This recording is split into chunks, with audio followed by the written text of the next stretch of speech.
દાહોદ જિલ્લામાં વિશ્વ આદિવાસી દિવસે ધીંગાણું થયું હતું, પોલીસ પર પથ્થરમારો થયો હતો અને આના કારણે સ્થિતિ વિકટ બની હતી। આમાં પોલીસ પર પથ્થરમારા થયા બાદ તીરકામઠા પણ ચાલ્યા હોય તે પ્રકારનું નિવેદન ડીવાયએસપી દ્વારા આપવામાં આવ્યું હતું, જે બાદ હવે સાંસદ મનસુખ વસાવાનું પણ નિવેદન સામે આવ્યું છે। આ બબાલને લઈને શું કહી રહ્યા છે તેઓ વિગતે વાત કરીએ। વૈષ્ણવજન તો તેને કહીએ જે પીડ પરાઈ જાનાને રે। દર્શક મિત્રો, નવજીવન ન્યૂઝમાં આપનું સ્વાગત છે। હું છું ફૈઝાન। વિશ્વ આદિવાસી દિવસની 9 ઓગસ્ટે સમગ્ર દેશભરમાં ઉજવણી ચાલી રહી હતી। તે દરમિયાન ગુજરાતના દાહોદ જિલ્લામાં પોલીસ અને આદિવાસી સમાજના લોકો વચ્ચે ઘર્ષણ થયું, જેમાં પોલીસનું કહેવું હતું કે આ ઘર્ષણ કરનારા લોકો આમ આદમી પાર્ટી સાથે સંકળાયેલા છે। ધારાસભ્ય ચૈતર વસાવાના પોસ્ટર સાથે લોકો ત્યાં પહોંચ્યા હતા અને તેમણે જે ડીજે રોકીને ચક્કાજામ કર્યા હતા અને આને લઈને વિવાદ કર્યો। ત્યારે આ પરિસ્થિતિ જે નિર્માણ થઈ, ઘર્ષણના પગલે 14 જેટલા લોકોની પોલીસે ધરપકડ કરીને આ મામલે કાર્યવાહી કરવામાં આવી। ત્યારે આ પરિસ્થિતિ જે નિર્માણ થઈ હતી દાહોદમાં, તે બાબતે સાંસદ મનસુખ વસાવાનું પણ મોટું નિવેદન સામે આવ્યું છે, જેમાં તેઓ કહી રહ્યા છે કે આદિવાસી સમાજ દ્વારા જે સાંસ્કૃતિક પરંપરાગત રીતે ઉજવણી કરવામાં આવતી હોય છે તે દેશભરમાં વિશ્વભરમાં જાણીતી છે, પરંતુ છેલ્લા થોડાક સમયથી જે ટ્રેન્ડ બદલાયો છે, દારૂ પીને ડીજેમાં ડાન્સ કરીને જે એક માહોલ પણ આજે આદિવાસી સંસ્કૃતિ ભૂલીને જે અલગ તરફ આપણે જઈ રહ્યા છે, એ ખૂબ ચિંતાના સમાચાર છે। ને તેમણે દાહોદમાં પથ્થરમારા મામલે શું કહ્યું તે પણ સાંભળો। જો આમાં જે મેં વાત કરી આ ડેડિયાપાડાની ઘટનાને લઈને, એ જ દાહોદમાં પણ લાગુ પડે છે કે આદિવાસી દિવસ ઉજવવાનો અથવા તો આદિવાસી સમાજના આવા કોઈ પણ પ્રકારના કાર્યક્રમો, ધાર્મિક કાર્યક્રમો ઉજવે તો આપણે વર્ષોથી જોતા આવ્યા છે કે એની જે એક સંસ્કૃતિ છે આદિવાસી સમાજ સાથે જોડાયેલી, અલગ અલગ તહેવારો સાથે જોડાયેલી, ઉત્સવો સાથે જોડાયેલી, એને ધ્યાનમાં રાખીને એ પ્રકારના ઉત્સવો ઉજવવા જોઈએ અને સરકારનો પણ કાયદો અને વ્યવસ્થા જાળવવાનું એમની પણ જવાબદારી છે।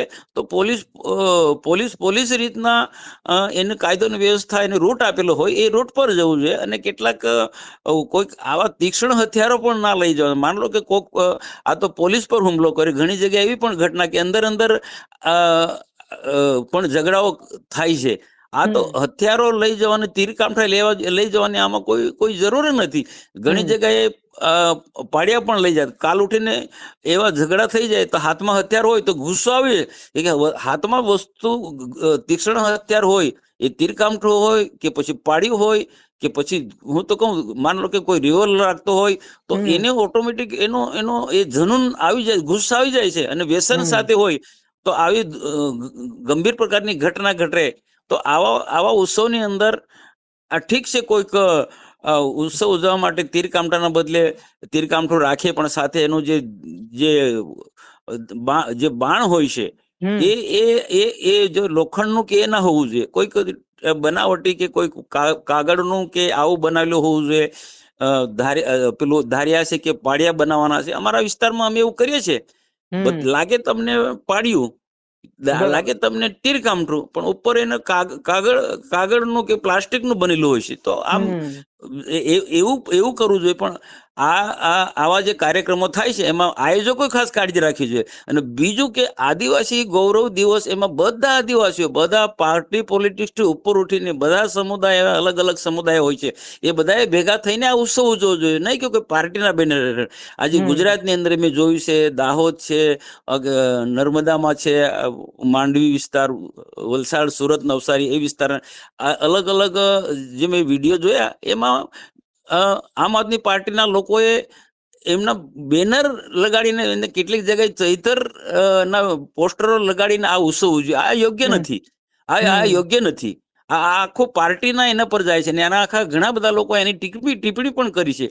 આ તો શું આદિવાસી ગૌરવ દિવસ છે એટલે બધા લોકોએ ચલવી લીધું, પણ ખરેખર આ યોગ્ય નથી અને ખાસ કરીને આયોજકોએ આ જોવું જોઈએ અને જે તે પાર્ટીના લોકો પણ આમાં ધ્યાન દેવું જોઈએ કે આદિવાસીનો ગૌરવ દિવસ એટલે આદિવાસીઓ બધા ભેગા થાય, ક્યાંક આદિવાસીઓ એકબીજાથી થોડો જે અંતર હોય એ પણ આવા પ્રસંગોમાં એ દૂર થાય, એ પ્રકારનું આયોજન હોવું જોઈએ।